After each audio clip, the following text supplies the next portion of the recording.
thank you, Maria, thank you, Ted, and thank all of you.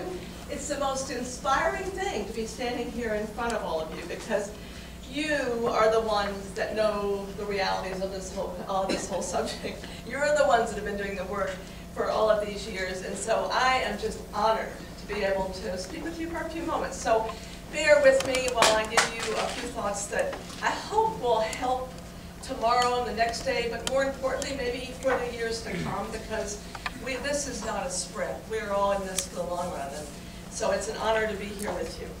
I'm also really honored to be here with you because, as I sort of alluded to a minute ago, basically what you all are, I firmly believe, is the guardians of our health.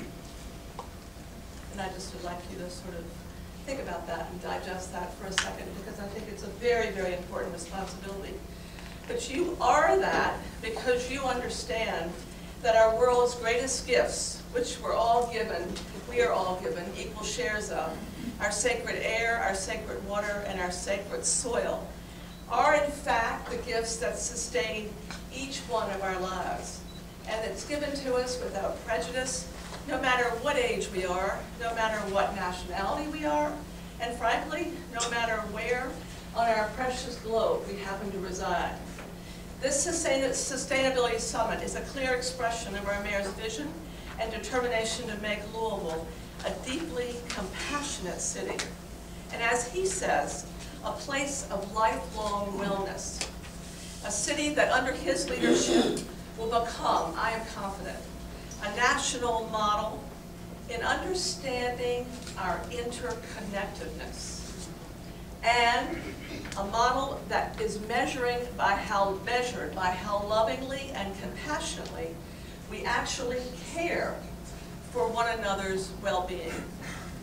Our beloved Thomas Merton has written that the whole idea of compassion is based on a keen awareness of the interdependence of all living beings, and that we are all part of one another, and we're all involved with one another.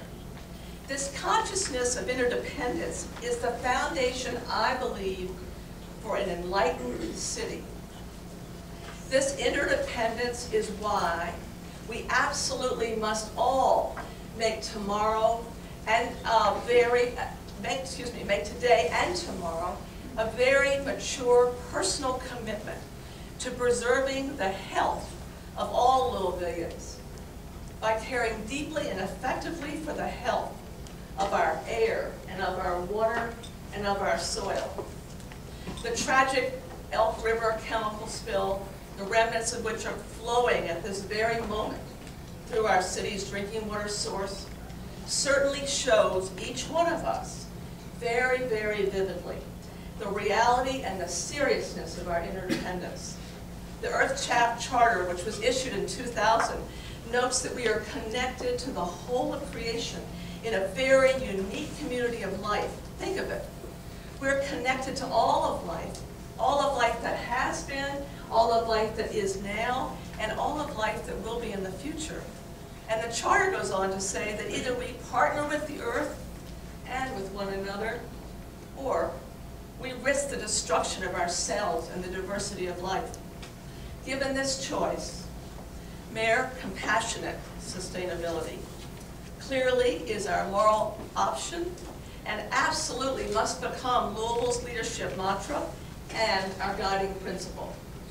What is so thrilling is that I quote now from our mayor's impressive 2013 annual report, making Louisville a healthier and even more compassionate city, are two of our Mayor Fisher's pillars for building the best city in America. For the past 50 years, our very own Wendell Berry has been America's foremost teacher on the wholeness of creation. Unfortunately, though, our present ecological state indicates that his brilliant and his beautiful words have tragically fallen on deaf ears. It is therefore not surprising that his recent statements have taken the form of warnings, reminding us that our only legitimate hope for survival lies in cherishing the earth so as to foster its renewal. It's absolutely obvious, therefore, that we cannot, with a clear conscience, think of ourselves as a compassionate city without caring properly for our elements, and in particular for our air, the breath of all of life.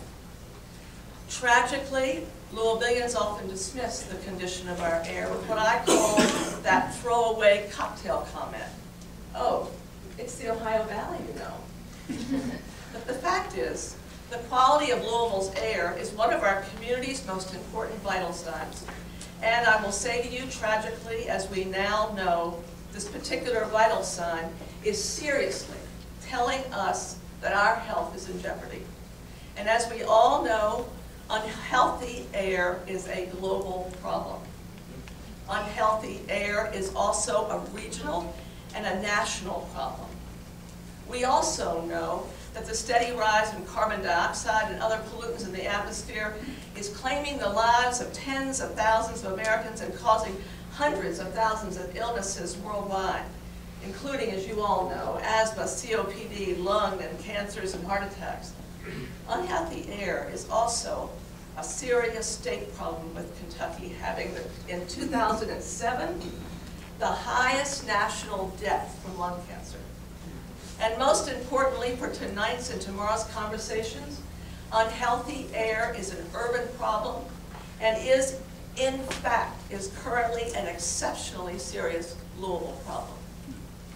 With our wonderful city of Louisville, which we all adore, which is why we're here tonight, having received the grade of F for our city's air quality in the American Lung Association's State of the Air 2013 report.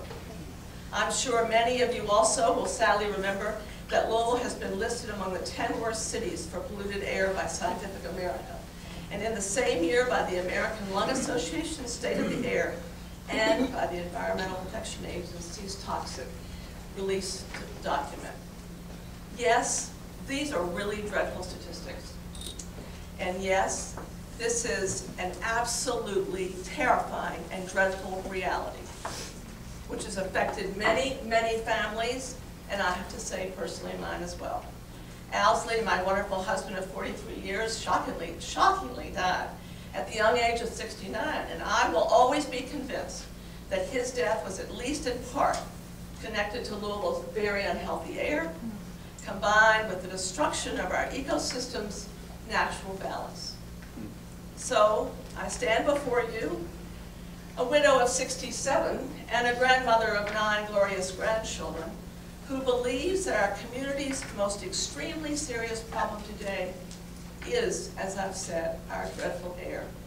But I also stand before you today, same 69-year-old widow and a grandmother of 9, who absolutely, completely believes that our community's most extremely serious opportunity today is, in fact, our very poor air quality. It's an opportunity because we have borne witness to the fact that our mayor is serious about wanting to learn and understand the problem. He is serious about wanting to work with each of us to find the necessary solutions. Our mayor and his administration, through creative private-public partnerships, which he alluded to and which I'm happy to have been a small part of, have begun serious efforts which will begin to address the realities of our air. Their work on this front, among other things, shows all of us that his administration needs and wants, as he says, quote, citizen-driven growth. And that's why you're all here. And that our urban centers absolutely must become known for their innovative best practices so that they will become those desperately needed urban examples and laboratories. Those compassionate, sustainable actions that Greg has mentioned allow us to begin to understand that with him at our helm, Louisville can and will, with each of our help, become a city that will become recognized as one of our country's most innovative urban laboratories and beacons of hope by creating and implementing new and creative ways to care for our city's air, so as to truly care for one another's health in more affectionate and compassionate ways. That work combined with the development of very creative new kinds of solutions here at this summit will hopefully sound something like the following recommendations. Maybe you'll recommend to create a regional Kentucky compassionate sustainable network. Or maybe you'll really dream about something that hasn't been done before and perhaps create a sustainable air quality scorecard for our city. Or maybe you'll want to create a GDP evaluation system for Louisville, as Robert Kennedy apparently imagined for our country in 1968. All of us, our sustainable guardians, must join hands with our private, our public, and our corporate leaders, and with our wonderful mayor and his administration to create these new kinds of benchmarks, new kinds of analysis, new kinds of goals and objectives, and find those innovative, sustainable, compassionate solutions that will ultimately guarantee healthy air for all of Louisvillians, while showing all of our suffering world just how truly compassionate community must care for the health of all of its citizens. We all know that clean air equals longer lives. And so with compassionate hearts and measurable plans, let's no longer ask what our city can do for us, but rather what we can do for our city as we accept these challenges and responsibilities. Let's pledge to turn them into solutions that will become nationally recognized as a compassionate, sustainable model of innovation. Let's pledge to our mayor and to one another that we're going to develop our very own compassionate, sustainable revolution right here in Louisville, Kentucky. And as we become recognized as one of our country's most important urban sustainable solution laboratories, showing the world that Louisville deeply understands that healthy ecosystems are the only way one can or will have healthy citizens. Thank you so much.